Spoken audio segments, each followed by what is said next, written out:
তাফসীরের কিতাবের মধ্যে আসছে আত-তাফসীরুল ওয়াসিত, অনেক বড় আরবি তাফসীরের কিতাব। এই তাফসীরের কিতাবের মধ্যে আসছে আল্লাহ তাআলা এই আয়াতের মধ্যে আল্লাহ তাআলার একটা সুন্নাতের আলোচনা করেছে। কি? ফাকাদ জারাত সুন্নাতুহু সুবহানাহু ওয়া তাআলা আন লা ইউবাদদিলা নি'আমাহু বিনিকামিন ইল্লা বিসাবাব ইরতিকাবিয যুনুব ওয়া ইজতিরাহিস সাইয়্যাত। তাফসীরের কিতাবের মধ্যে আসছে আল্লাহ পাক এই আয়াতের মধ্যে আল্লাহর একটি সুন্নাতের আলোচনা করেছে। আল্লাহ পাক একটা তরিকা, সেটা হচ্ছে কি, আল্লাহ পাক কখনো বান্দার নিয়ামত ছিনায় নেন না যতক্ষণ বান্দা তার নাফরমানির কারণে নিয়ামত থেকে বঞ্চিত না হয়।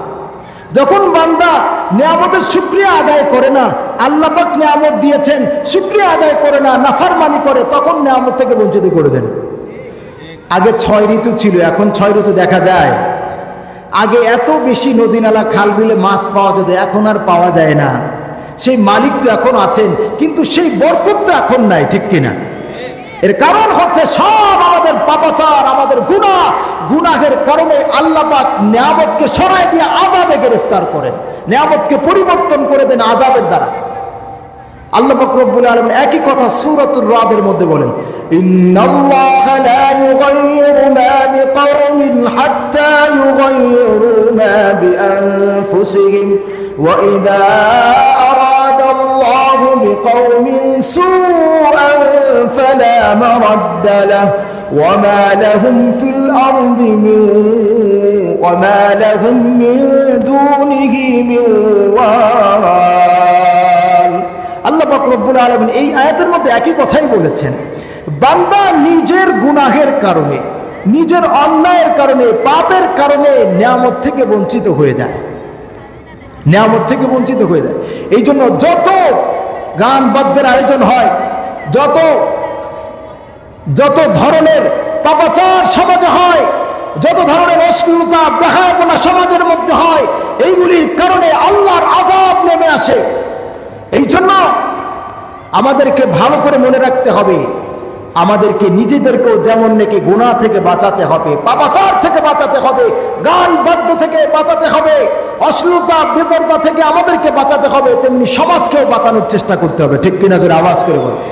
না হলে কিছু মানুষ তারা অন্যায় করবে, অশ্লীলতা করবে, বেহায়াপনা করবে, পর্দাহীনতার নামে, পর্দাহীনতার মাধ্যমে সমাজের মধ্যে অশ্লীলতা করবে, আর আমরা নীরব দর্শকের ভূমিকায় থাকবো। নীরব দর্শকের ভূমিকায় থাইকা বাঁচার উপায় নাই। ওরা পাপ করে আল্লাহর আযাব টেনে নিয়ে আসবে, আর আমরা তাদেরকে বাধা না দিয়ে আল্লাহর আযাবে গ্রেফতার হব, ঠিক কিনা? কোনো সন্দেহ নাই। আল্লাহ পাক রব্বুল আলামিন বলেন, যত মুসিবত আসে, আযাব আসে, সব তোমাদের হাতের কামাই। সূরাতুশ শূরার মধ্যে আল্লাহ পাক বলেন, ওয়ামা আসাবাকুম মিন মুসিবাতিন ফাবিমা কাসাবাত আইদিকুম ওয়া ইয়াফু আন কাসীর। যত মুসিবত তোমাদের উপরে আসে সব তোমাদের হাতের কামাই। যত রোগ ব্যাধি বালা মুসিবত আসে তোমাদের উপরে, সব তোমাদের হাতের কামাই।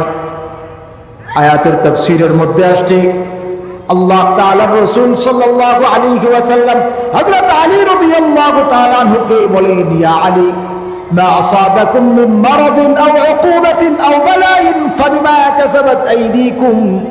আলী রে শোনো, যত রোগ ব্যাধি আসে, যত বালা মুসিবত আসে, যত ধরনের শাস্তি আছে, সবগুলি তোমাদের গুনাহের কারণে আসে, সব তোমাদের গুনাহের কারণে। নাউজুবিল্লাহ বলেন। মাগরিবের আলোচনাও বলছিলাম আপনাদেরকেও শুনাই। আজকে আমরা অনেক সময় সমাজকে খুশি করি, আল্লাহর নাফরমানি করে সমাজকে খুশি করি। বিবাহের অনুষ্ঠানে গান বাদ্য ছাড়া বিবাহ হয় না মুসলমান। আকিকার অনুষ্ঠানে, সুন্নাত অনুষ্ঠান, সেখানেও গান বাদ্য ছাড়া কোনো আয়োজনের ব্যবস্থা নেই। ঈদ আনন্দ অনুষ্ঠান, আল্লাহ পাক মুমিনের জন্য ঈদের আনন্দ দান করেছেন নিয়ামত হিসেবে, সেখানেও মুসলমানের সন্তান গান বাদ্য ছাড়া ঈদ উদযাপন করতে পারে না, ঠিক কিনা? সারা মাস রোজা রেখে আল্লাহর বন্দেগী কইরা এবার সারা মাস যা কামাইছে, ঈদের রাত্রে আল্লাহর নাফরমানি গান বাদ্যের আয়োজন আর ডিজে পার্টির আয়োজন করা সারা মাস যা অর্জন করেছে সব বর্জন করে দেয়, সব বিসর্জন দিয়ে দেয়, ঠিক কিনা?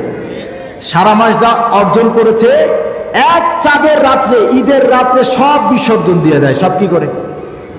সব শেষ, লাভ হলো কি?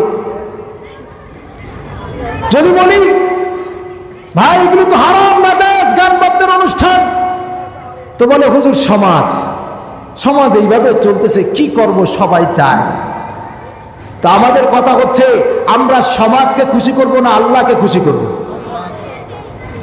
আমি যদি সমাজকে খুশি করি, আল্লাহকে যদি নারাজ করি, খোদার কসম করে বলি আল্লাহর আযাব যখন আমার উপরে নেমে আসবে, আমার উপরে, আমার সন্তানের উপরে, আমার পরিবারের উপরে, আমার ব্যবসায়ের উপরে, আমার চাকরির উপরে, আমার ক্ষেত খামার ফসলের উপরে আমার নাফরমানের কারণে যখন আযাব নেমে আসবে, তখন সমাজ কেন, পৃথিবীর কেউ আযাব থেকে আমাকে রুখতে পারবে না। ঠিক কিনা? জোরে আওয়াজ করে, কেউ পারবে না।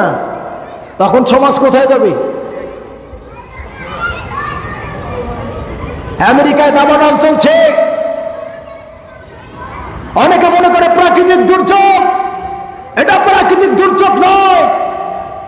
ফিলিস্তিনের মজলুম মুসলমানদের আহাজারি আর আর্তনাদ, এইটা আল্লাহর আযাবে রূপান্তরিত হয়ে আমেরিকার মাটিতে দাবানলের রূপ নিয়ে পুরো আমেরিকাকে ছারখার করে দিচ্ছে। ঠিক কিনা? জোরে আওয়াজ করে। মাজলুম মুসলমানের আহাজারি, তাদেরকে হাজার হাজার শিশুকে শহীদ করেছে, যুবকদেরকে শহীদ করেছে, মা বোনদেরকে শহীদ করেছে। এই মাজলুম মুসলমানদের আর্তনাদ আর আহাজারিতে আকাশ পাতাল ভারী হয়েছে। আল্লাহর আযাব আমেরিকাকে আক্রমণ করে আজকে যত প্রযুক্তি তারা ব্যবহার করছে, যত প্রযুক্তি ব্যবহার করছে, কাজ করতে পারছে না, নিভাতে পারে না, পারবেও না যতক্ষণ পর্যন্ত আল্লাহর হুকুম না হবে। ঠিক কিনা? কারণ আল্লাহর আযাবের আগুন যদি লেগে যায়, তখন দুনিয়ার কোনো প্রযুক্তি সেখানে কাজ করবে না, অকেজো হয়ে যায়। ঠিক কিনা? আল্লাহর আযাবের আগুন পৃথিবীর কেউ নিভাতে পারবে না যতক্ষণ আল্লাহর হুকুম না হবে বন্ধ হবার। আল্লাহর আযাব থেকে ফেরাউন বাঁচতে পারে নাই, নমরুদ বাঁচতে পারে নাই, পৃথিবীর বড় বড় শক্তিধররা আল্লাহর আযাব থেকে বাঁচতে পারে নাই। সুতরাং আমেরিকা কেন, রাশিয়া কেন, চীন কেন, জাপান কেন, আর ইন্ডিয়া কেন, ভারত বলো, যেই বলো না কেন, আল্লাহর আযাব যদি ধরে বসে, পৃথিবীর কোনো শক্তি নাই আল্লাহর আযাব থেকে বাঁচতে পারবে। ঠিক কিনা? করোনা যখন এসেছিল, করোনাকে না যায় দেখা, না যায় ছোঁয়া, কিছুই করা যায় না। ঠিক কিনা? এটা আল্লাহর একটা হুকুম মাত্র।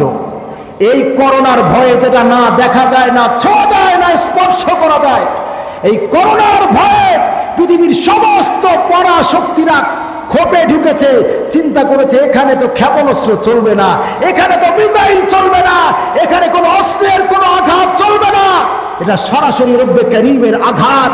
এই আঘাত থেকে বাঁচার কোনো উপায় নাই তওবা ছাড়া। ঠিক কিনা? জোরে আওয়াজ করে। এই জন্য বলি সমাজের মানুষ ভালো করে মনে রাখবেন, সমাজকে খুশি করতে গিয়ে আল্লাহকে নারাজ করব না, সমাজকে খুশি করতে গিয়ে আল্লাহর আযাব টেনে নিয়ে আসবো না। এটা সবসময় মনে রাখবো।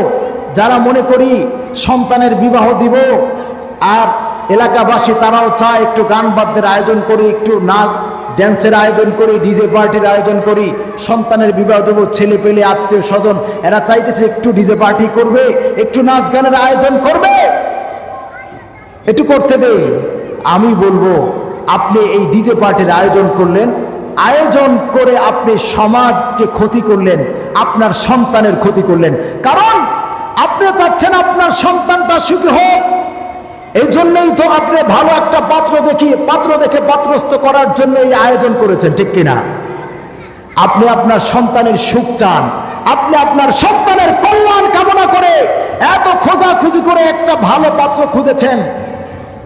ভালো করে মনে রাখবেন, আপনি আপনার সন্তানের কল্যাণ কামনা করে আপনার সন্তানের বিবাহ দাম্পত্য জীবনের শুরুটা করলেন আল্লাহর নাফরমানি দিয়া, আল্লাহর লানত দিয়ে শুরু করলেন। যেখানে গান বাদ্যের আয়োজন হয় সেখানে আল্লাহর লানত অভিশাপ আসে। ঠিক কিনা? জোরে আওয়াজ করে বলেন। আপনি চাইলেন আপনার সন্তানের কল্যাণ কামনা করে গান বাদ্যের আয়োজন করে মানুষকে খুশি করতে গিয়ে আল্লাহর লানত টেনে নিয়ে আসলেন। আপনার সন্তানের দাম্পত্য জীবন যদি আল্লাহর লানত দিয়ে শুরু করেন, এই জীবনটা বরকতপূর্ণ, রহমতপূর্ণ, ভালোবাসা আর আনন্দের হবে না। এই জীবন হতে পারে বিষদের, এই জীবন হতে পারে ক্ষণিকের। এই বিবাহ দাম্পত্য দাম্পত্য যে কোনো সময় বিচ্ছেদ ঘটে যেতে পারে, ঠিক কিনা? আওয়াজ করে বলে। আমার কথা কি অসত্য বলছি? কি বলেন? কি মনে হয়? আল্লাহকে নারাজ করে আল্লাহর অভিশাপ নিয়ে যদি আমার সন্তানের দাম্পত্য জীবনের সূচনা করি, সূচনাটাই আল্লাহর লানত, তাহলে এই জীবন কি ভালো আশা করা যায়? পক্ষান্তরে যদি আপনি গান বাদ্যের আয়োজন বাদ দিয়া বিবাহটা সুন্নাত তরিকায় করেন, আল্লাহর ঘরে গিয়া সুন্নাত তরিকায় বিবাহ করেন, সুন্নাতের মধ্যে রহমত, সুন্নাতের মধ্যে বরকত, সুন্নাতের মধ্যে মাগফিরাত, সুন্নাতের মধ্যে নাজাত। সুবহানাল্লাহ বলেন। قل إن كنتم تحبون الله فاتبعوني يحببكم الله ويغفر لكم ذنوبكم والله غفور رحيم। আল্লাহ পাক রব্বুল আলামিন বলেন, নবী আমার আপনি বলে দেন, ইন কুনতুম তুহিব্বুনাল্লাহ, যদি তোমরা আল্লাহকে ভালোবাসতে চাও তাহলে ফাত্তাবিউনি, আমি নবীর আনুগত্য করো, আমি নবীর ইতাআত করো, অনুসরণ করো, আমার জীবন আমার সুন্নাত তরিকায় জিন্দেগি গঠন করো, তাহলে ইউহিব্বুকুমুল্লাহ, আল্লাহ তাআলা তোমাদেরকে মহব্বত করবেন। সুবহানাল্লাহ। আয়াতের তাফসীরের মধ্যে আসছে, যারা আল্লাহর রসুলের সুন্নাত তরিকায় জীবন যাপন করে, সুন্নাত তরিকায় চাকরি করে, ব্যবসা করে, বিবাহ অনুষ্ঠান করে, সন্তানাদির বিবাহ দেয়, যারা সুন্নাত তরিকায় প্রত্যেকটি কাজ করে, তারা বড় একটা প্রাপ্তি তাদের অর্জন হয়, যা চায় তার থেকে বেশি প্রাপ্তি পেয়ে যায়। সুবহানাল্লাহ পড়েন। কি তাফসীরের কিতাবের মধ্যে আসছে, ইয়াহসুলু লাকুম ফাওকা মা তালাবতুম মিন মাহাব্বাতিকুম ইয়াহু ওয়া হুয়া মাহাব্বাতুহু ইয়াকুম। সুবহানাল্লাহ পড়েন। তাফসীরের কিতাবের মধ্যে আসছে, আল্লাহর রাসূলের সুন্নাত তরিকায় যদি প্রত্যেকটি আমল সম্পাদন করতে পারো, বিবাহটা যদি আল্লাহর রাসূলের সুন্নাত তরিকায় করো, প্রত্যেকটি আমল যদি আল্লাহর রাসূলের সুন্নাত তরিকায় করতে পারো, তাহলে আল্লাহ তাআলা তোমাদেরকে ভালোবাসবেন। এটা হচ্ছে বড় প্রাপ্তি।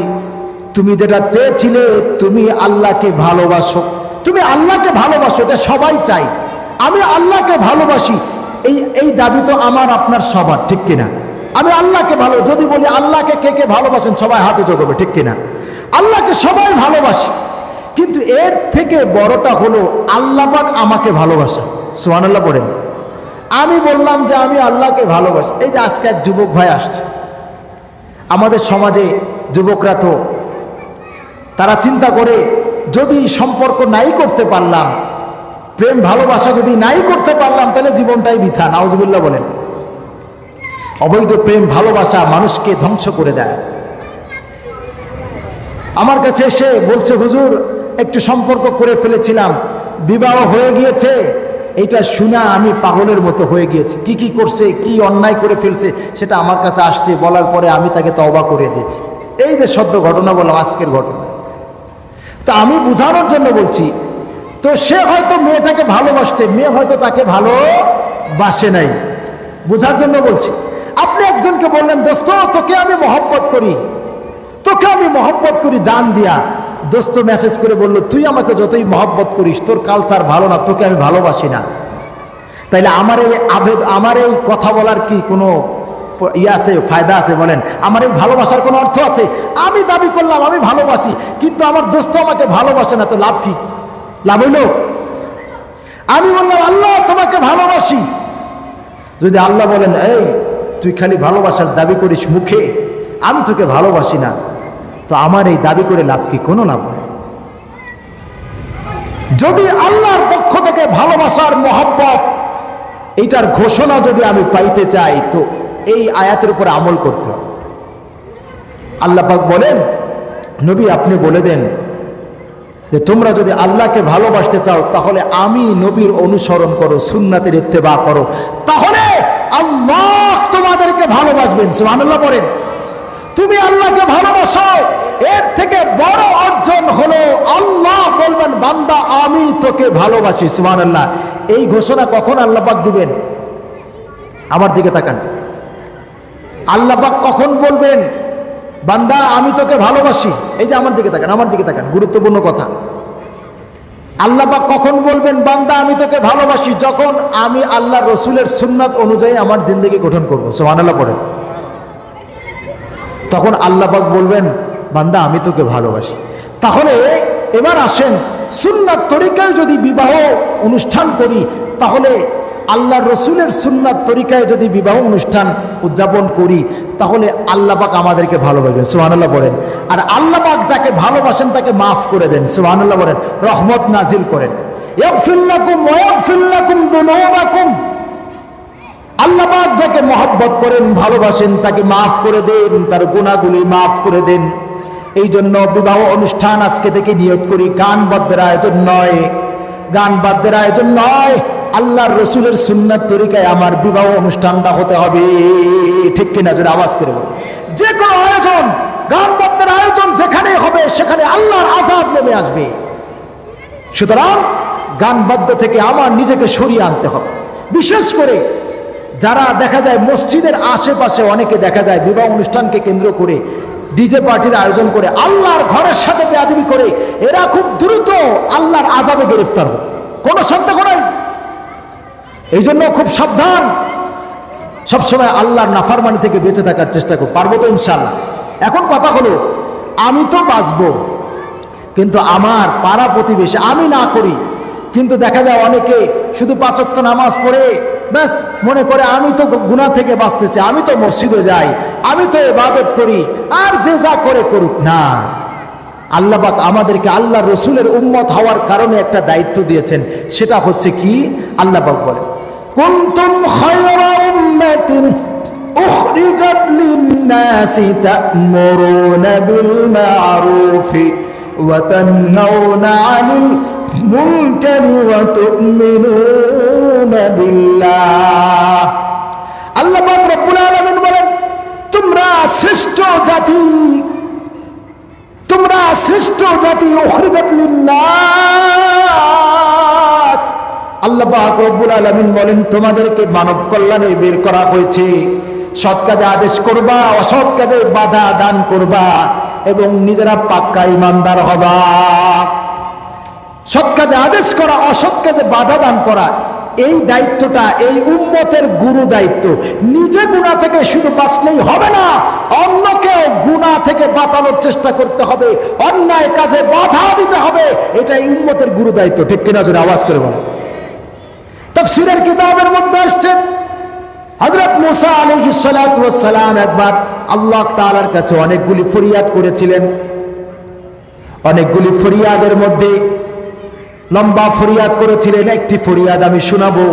আল্লাহর কাছে বলেন আল্লাহ ইন্নী আজিদু ফিল আলওয়াহি উম্মাতান খায়রা উম্মাতিন ইয়ামুরুনা বিল মারুফ ওয়া ইয়ানহাউনা আনিল মুনকার রব্বি জাআলহুম উম্মতি। আয় আল্লাহ, তাওরাতের কিতাবের মধ্যে, তাওরাতের তখ্তের মধ্যে এক জাতির আলোচনা দেখলাম, এক উম্মতের আলোচনা দেখলাম। এরা শ্রেষ্ঠ উম্মত, শ্রেষ্ঠ জাতি, অনেক উত্তম, অনেক সম্মান আর মর্যাদার হবে। তারা সৎ কাজে আদেশ করবে, অসৎ কাজে বাধা দান করবে। আল্লাহ তুমি এই উম্মতটাকে আমারে দিয়া দাও। কে বললেন? হযরত মুসা আলাইহিস সালাম। কথা বলেন আমার সাথে, আমার সাথে কথা বলেন। আল্লাহ পাক রব্বুল আলামিনের কাছে ফরিয়াদ করলেন কে? হযরত মুসা আলাইহিস সালাম। কি বললেন? আল্লাহ তুমি, আমি তাওরাতের তখ্তের মধ্যে, তাওরাত কিতাবের মধ্যে একটা উম্মতের আলোচনা দেখছি, এক জাতির আলোচনা দেখছি। এই জাতিটা বড় দামি জাতি। আল্লাহ এরা সৎ কাজে আদেশ করবে, অসৎ কাজে বাধা দান করবে। আল্লাহ এই উম্মতটাকে আমারে দিয়ে দাও। সুবহানাল্লাহ বলেন। আল্লাহ পাক তখন বলেন মুসা হাদিহি উম্মতু আহমদ। ও মুসা, তাওরাতের কিতাবের মধ্যে যে উম্মতের আলোচনা তুমি দেখেছো, এই উম্মতটা হচ্ছে আমার আখিরি নবীর উম্মত। সুবহানাল্লাহ বলেন। এই উম্মতটা আমার আখির নবীর জন্য বরাদ্দ রাখছি, এটা কাউকে দেওয়া হবে না। আল্লাহু আকবার। সৎ কাজে আদেশ করা, অসৎ কাজে বাধা দান করা, এই দায়িত্ব কে দিয়েছেন? এই দায়িত্ব হওয়ার কারণে, আসার কারণে সমস্ত উম্মতের মধ্যে শ্রেষ্ঠ উম্মতের মর্যাদা আল্লাহ পাক দান করেছেন। সুবহানাল্লাহ বলেন। এই জন্য এই দায়িত্ব যারা পালন করবে তারা সফল হয়ে যাবে। সুবহানাল্লাহ বলেন। আল্লাহ পাক ঘোষণা দিয়েছেন ওয়ালতাকুম মিনকুম উম্মাতুন ইয়াদউনা ইলাল খায়রি ওয়া ইয়ামুরুনা বিল মারুফ وينهون عن المنكر وأولئك هم المفلحون আল্লাহ পাক রব্বুল আলামিন বলেন তোমাদের মধ্যে একটি জামাত থাকা দরকার যারা কল্যাণের দিকে মানুষকে ডাকবে, কল্যাণের দিকে ডাকবে। এর অর্থ কি? এর ব্যাখ্যা অনেক আছে, তার মধ্যে একটা ব্যাখ্যা হলো কোরআন এবং সুন্নাহর দিকে মানুষকে ডাকবে, কোরআনের দিকে ডাকবে, সুন্নাহর দিকে মানুষকে ডাকবে। ইয়ামুরুনা বিল মারুফ ওয়া ইয়ামুরুনা বিল মারুফ ওয়া ইয়ানহাউনা আনিল মুনকার। শুধু তাই না, তারা সৎ কাজে আদেশ করবে, অসৎ কাজে বাধা দান করবে। আল্লাহ পাক রব্বুল আলামিন বলেন ওয়া উলাইকা হুমুল মুফলিহুন, এরাই হচ্ছে সফল কাম। সুবহানাল্লাহ পড়েন। আয়াত বলে যারা দাওয়াতের কাজ করবে, আল্লাহর দিকে মানুষকে ডাকবে, কোরআনের দিকে মানুষকে ডাকবে, সুন্নাহর দিকে মানুষকে ডাকবে, সৎ কাজে আদেশ করবে, অসৎ কাজে বাধা দান করবে, আল্লাহ পাক কুদরতি জবানে বলে দিয়েছেন এরা হচ্ছে সফল জাতি। এই জামাত সফল কাম, এরা যেখানে যাবে সেখানেই সফলতা অর্জন করবে। সুবহানাল্লাহ বলেন। এই দায়িত্ব যারা পালন করবে, ব্যবসা করবে, ব্যবসায় সফলতা দিবেন কে? কে দিবেন বলেন? কথা বলেন। যারা এই দায়িত্ব পালন করবে, দাওয়াতের কাজ করবে সঠিকভাবে, সৎ কাজে আদেশ করবে, অসৎ কাজে বাধা দান করবে সঠিকভাবে, আল্লাহ পাক তাদেরকে সব জায়গাতে সফলতা দিবেন। ব্যবসার মধ্যে সফলতা দিবেন, বরকত দিবেন, মুসিবত থেকে হেফাজত করবেন। চাকরি করবে তো চাকরিতে সফলতা আসবে, ক্ষেত খামার করবে সফল, সেখানেও আল্লাহ পাক বরকত দিয়ে সফলতা দান করবেন। যেখানে হাত দিবে সেখানেই আল্লাহ পাক সফলতাকে স্পর্শ করার তৌফিক দিবেন। সুবহানাল্লাহ বলেন। এই দায়িত্ব কে দিয়েছেন? প্রত্যেকের দায়িত্ব। এটা কি শুধু মসজিদের ইমাম সাহেবের দায়িত্ব? এটা কি শুধু তাবলীগওয়ালাদের দায়িত্ব? এটা কি শুধু চরমরাই মুরিদানদের দায়িত্ব? সমস্ত মুমিনের দায়িত্ব। এই দায়িত্ব স্বয়ং আল্লাহ পাক রব্বুল আলামিন দিয়েছেন। আল্লাহ পাক বলেন ওয়াল মুমিনুনা ওয়াল মুমিনাতু বা'দুহুম আউলিয়াউ বা'দ ইয়া'মুরুনা বিল মা'রুফি ওয়া ইয়ানহাউনা আনিল মুনকারি ওয়া ইউকিমুনাস সালাহ ওয়া ইউতুনাজ যাকাতা ওয়া ইউতিউনা আল্লাহা ওয়া রাসূলাহু উলাইকা সায়ারহামুহুমুল্লাহ। আল্লাহু আকবার। আল্লাহ পাক রব্বুল আলামিন বলেন ওয়াল মুমিনুনা ওয়াল মুমিনাতু বা'দুহুম আউলিয়াউ বা'দ। একজন মুমিন আরেকজন মুমিনের বন্ধু, একজন মুমিনা নারী আরেকজন মুমিনা নারীর বন্ধু। বন্ধুত্বের কাজ কি? বন্ধুত্বের কাজ হলো শুধু ডিজে পার্টি করবে, দুনিয়াবি কাজ করবে না। না, ডিজে পার্টি তো জায়েজ নাই, গান বাদ্য তো জায়েজ নাই। শুধু গান বাদ্যে হারাম কাজে বন্ধুত্বের পরিচয় দিবে না। না, হারাম কাজ পরিত্যাগ করতে হবে।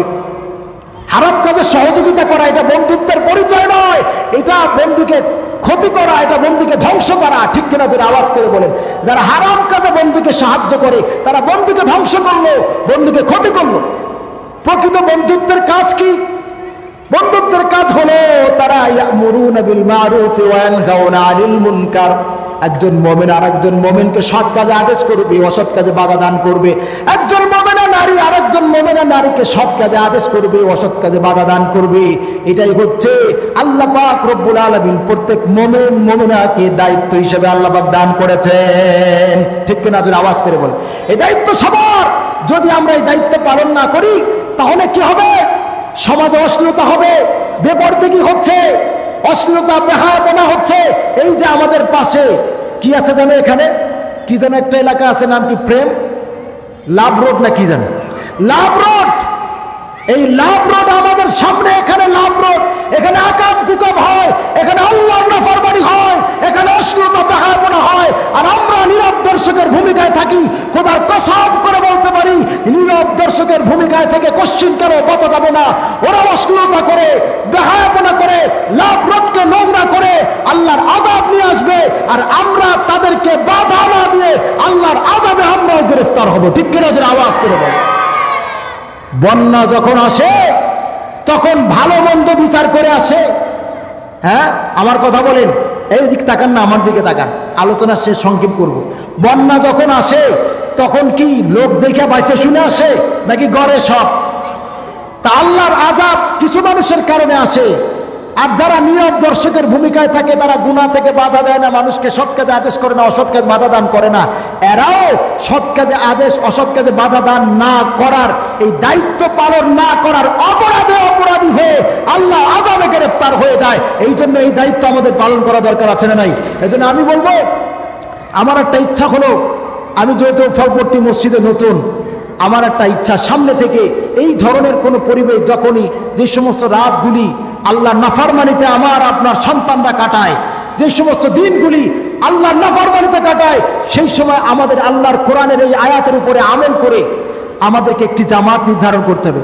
একটি জামাত, ওয়ালতাকুম মিনকুম উম্মাহ ইয়াদউনা ইলাল খায়র ওয়া ইয়ামুরুনা বিল মারুফ ওয়া ইয়ানহাউনা আনিল মুনকার। সারা রাত ওরা ডিজে পার্টি করে যদি জাগতে পারে আল্লাহর নাফরমানির জন্য, আমরা আল্লাহর আনুগত্যের জন্য, সৎ কাজে আদেশ করা, অসৎ কাজে বাধা দান করা, দাওয়াত ইলাল খায়রের জন্য সারা রাতকে বিসর্জন দিতে প্রস্তুত আছে কে? হাত উঁচু করেন ইনশাআল্লাহ। আল্লাহু আকবার। ওরা ডিজে পার্টি যদি করে, আল্লাহর নাফরমানি করে যদি সারা রাত বিসর্জন দিতে পারে, তাহলে আমি মালিকের গোলামি করার জন্য সারা রাত কেন, আরো হাজার রাত, শত রাত হলো বিসর্জন দেবো ইনশাআল্লাহ। ঠিক কিনা? আওয়াজ করে বল।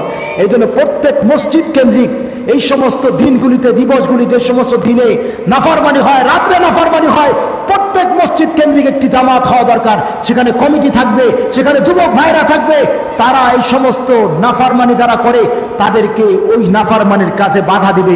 যদি আমরা বাধা দেই, যে মহল্লাবাসী বাধা দেব, আমি আশা করি, আমি বুকে হাত দিয়ে বলতে পারি, আশেপাশে যদি কোনো মুসিবত চলেও আসে, আল্লাহ পাক তাদেরকে হেফাজত করবেন। সুবহানাল্লাহ বলেন। চাক্ষুষ আমি দেখেছি এমন একটা নজির, বলার সময় নাই, সময় সংক্ষেপ, না হলে আপনাদেরকে শোনাইতাম যে যারা করোনার মুহূর্তে আশেপাশে মিরপুর সব জায়গায় রেড সিগন্যাল, সব জায়গায় রেড সিগন্যাল চলছিল, সেই সময় একটা মহল্লা, আমি নাম বলবো না, তারা আল্লাহ পাকের কাছে কান্নাকাটি করার কারণে ওই মহল্লার মানুষকে আল্লাহ পাক হেফাজত করছেন। সুবহানাল্লাহ বলেন। নাম আর বললাম না। এই জন্য এই দায়িত্ব আমরা যারা পালন করব, তারাই আল্লাহর আযাব থেকে বাঁচতে পারবো। সুবহানাল্লাহ বলেন। কারণ হচ্ছে আল্লাহর নাফরমানি যখন হয় তখন আযাব আসে, আর আল্লাহ পাকের ইবাদত যখন হয় তখন আল্লাহর রহমত আসে, বরকত আসে। সুবহানাল্লাহ বলেন। আল্লাহ পাক বলেন, ওয়ালাউ আন্না আহলাল কুরা আমানু ওয়াত্তাকাউ লাফাতাহনা আলাইহিম বারাকাতিন মিনাস সামাই ওয়াল আরদ। জনপদবাসী, তোমরা যদি খাঁটি মুমিন হয়ে যাও, খাঁটি মুত্তাকি হয়ে যাও, গুনাহমুক্ত জীবন যদি তোমরা ধারণ করো, খাঁটি ঈমানদার হয়ে যাও, তাহলে আল্লাহ পাক বলেন, অবশ্যই আমি আসমান আর জমিনের বরকতের দরজা খুলে দিব। সুবহানাল্লাহ। আমরা যদি গুনাহ থেকে বাঁচতে পারি, আল্লাহর সাথে গভীর সম্পর্ক করতে পারি, তাহলে আমাদের কষ্ট করা লাগবে না। কখন কি দরকার আল্লাহ পাক হাত উঠাইতে দেরি হবে, দিতে দেরি করবেন না। সুবহানাল্লাহ। কিতাবের মধ্যে ঘটনা আসছে, মক্কাতুল মুকাররমাতে একবার দুর্ভিক্ষ দেখা দিয়েছিল। দুর্ভিক্ষ এগুলি দেখা দেয় গুনাহের কারণে, পাপাচারের কারণে দুর্ভিক্ষ দেখা দিয়েছিল। এই সময় মক্কার মানুষগুলি আরাফার ময়দানে সমবেত হয়ে আল্লাহর কাছে দোয়ায় লিপ্ত হয়ে গেল। হযরত আব্দুল্লাহ ইবনে মুবারক রাহমাতুল্লাহি আলাইহির জামানা, বিশ্ববিখ্যাত বুজুর্গ মুহাদ্দিস, তার জামানার ঘটনা সংক্ষেপ করে বলছি। সবাই মিলে তারা আরাফার ময়দানে জমা হয়ে গেল, আল্লাহর কাছে ফরিয়াদ করল, আল্লাহ তুমি আমাদের গুনাহগুলি মাফ করে দাও, সব গুনাহ মাফ করে দিয়া আমাদের জন্য রহমতের বৃষ্টির ফয়সালা করো। সবাই আরাফার ময়দানে জমা হলো, দোয়া করলো, কিন্তু আল্লাহর কি হুকুম, আল্লাহর কাছে দোয়াটা কবুল হয় নাই, বৃষ্টির কোনো ফয়সালা হয় নাই। সব মানুষগুলি দোয়ার পরে মন খারাপ করে যার যার গন্তব্যে ফিরে গেল। পরবর্তী সপ্তাহে আবার সবাই চিন্তা করলো, ওই মালিকের দরবার ছাড়া তো কোনো দরবার নাই, সুতরাং ওই মালিকের দরবারে বারবার যেতে হবে, কারণ মালিক বলেছেন, উদউনি আস্তাজিব লাকুম, আমার কাছে দোয়া কর, আমি তোদের দোয়া কবুল করব। মালিক তো বলছেন, ইয়া আইয়ুহাল্লাযীনা আমানু ইসতাঈনু বিস-সাবরি ওয়াস-সালাহ ইন্নাল্লাহা মা'আস সাবিরিন। আল্লাহ পাক তো বলছেন, নামাজ এবং ধৈর্যের মাধ্যমে আমার কাছে সাহায্য চা, আমি নিশ্চয়ই সাহায্য সবরকারীদের সাথে আছি। সুতরাং মালিক তো রাত্রিবেলায় ডাকেন, রাত্রিবেলায় শেষ রাত্রিতে প্রথম আসমানে এসে ডাকেন, আলা মিন মুস্তাগফিরিন ফাগফির লাহু আলা মুস্তারজিকিন ফারযিকহু আলা মুবতালান ফাআফিয়াহু। ফজরের আগ পর্যন্ত আল্লাহ তাআলা ডাকেন, কি আছিস? গুনাহ করেছিস, মাফ চা, মাফ করে দিব। কি আছিস? রিজিক নাই, রিজিকের অভাবে ভুগতেছিস, আমি রিজিক দান করব, আমার কাছে চা। কি আছিস? অসুস্থ, আমার কাছে সেবা চা, আমি সেবা দান করব। সুতরাং মালিকের দরবার ছাড়া কোনো দরবার নাই। মালিকের দরবারে আবার যাইতে হবে পরবর্তী সপ্তাহে জুমার পরে আবার ময়দানে সবাই হাজির, আরাফার ময়দান। হযরত আব্দুল্লাহ ইবনে মুবারক রাহমাতুল্লাহি আলাইহি বলেন, সবাই জমা হয়ে আল্লাহর কাছে দোয়া করছে। ইতিমধ্যে আমি দেখতে পেলাম একজন জীর্ণ শীর্ণ ব্যক্তি, পোশাক জামা কাপড় দেখে মনে হয় একজন গোলাম হবে। আমার পাশে এসে দাঁড়ায় এবার একটা ফরিয়াদ করলো। ফরিয়াদটা আমার কানে চলে আসছে, আমি শুনে ফেলছি। ফরিয়াদটা কি করলো? গোলামের মতো দেখতে, জীর্ণ শীর্ণ শরীর নিয়া, জামা কাপড় নিয়া আল্লাহর কাছে ফরিয়াদ করে বলে, আল্লাহ, এই যে তোমার গোলাম জমিনের মধ্যে মাথা লুটাই দিলাম, যতক্ষণ তুমি রহমতের বৃষ্টির ফয়সালা না করবা ততক্ষণ পর্যন্ত জমিন থেকে আমি মাথা উঠাবো না। আল্লাহু আকবার। হযরত আব্দুল্লাহ ইবনে মুবারক রাহমাতুল্লাহি আলাইহি বলেন, আমি তখন বুঝতে পারলাম যদিও দেখতে গোলামের মতো কিন্তু যেমন তেমন গোলাম নয়, নিশ্চয়ই মালিকের সাথে বড় সম্পর্কের অধিকারী। না হলে আল্লাহর কাছে এমন অভিমান কেউ করতে পারে না, সাধারণ কোনো পাবলিক করতে পারে না। হযরত আব্দুল্লাহ ইবনে মুবারক রাহমাতুল্লাহি আলাইহি বলেন, আমি তাকায় থাকলাম যখন নাকি আল্লাহর ওই গোলাম জমিনের মধ্যে ওই ফরিয়াদ করে জমিনের মধ্যে সিজদায় পড়ে গেছে। আমি সাথে সাথে চারিদিক তাকায় আমি আশ্চর্য হয়ে গেলাম। এতক্ষণ আকাশে তেমন কোনো মেঘ দেখি নাই, বৃষ্টির কোনো আলামত দেখি নাই, মেঘের কোনো আলামত তেমন দেখি নাই। যখন নাকি আল্লাহর এই গোলাম জমিনের মধ্যে পড়ে গেছে আল্লাহর কাছে ফরিয়াদ করা, কিছুক্ষণের মধ্যে আমি দেখলাম, বেশি সময় লাগে নাই, অল্প সময়ের মধ্যে আরাফার ময়দানের আকাশের দিকে তাকায় দেখি আকাশটা কালো মেঘে ভরপুর হয়ে গেছে। এমন অবস্থা হয়েছে, কিতাবের মধ্যে আসছে আল্লাহ পাকের হুকুমে কিছুক্ষণের মধ্যে এমন ভাবে মুষলধারে বৃষ্টির ফয়সালা শুরু হয়েছে, যেমন নাকি ভরা কলসি উপর করলে যেমন গতিতে পানি পড়ে আসমান থেকে ওইভাবে মুষলধারে বৃষ্টি নামা শুরু হয়ে গেছে। আল্লাহু আকবার। আল্লাহ পাকের বান্দা খাঁটি গোলাম যারা, তারা যদি আল্লাহর কাছে হাত উঠায় আল্লাহ পাক রব্বুল আলামিন তাদের দোয়া কবুল করতে দেরি করেন না। এই জন্য এরকম সম্পর্ক করার জন্য আমাদেরকে গুনাহমুক্ত জীবন গড়তে হবে, গান বাদ্য ছেড়ে দিতে হবে, অশ্লীলতা ছেড়ে দিতে হবে, বেপরদাগি ছেড়ে দিতে হবে, পর্দাহীনতা ছেড়ে দিতে হবে। পর্দার মধ্যেই নারীর সৌন্দর্য। গোলাপ ফুলের সৌন্দর্য কোথায়? কাঁটার মধ্যে যেমন গোলাপের সৌন্দর্য, তেমনি ভাবে নারীর সৌন্দর্য পর্দার মধ্যে।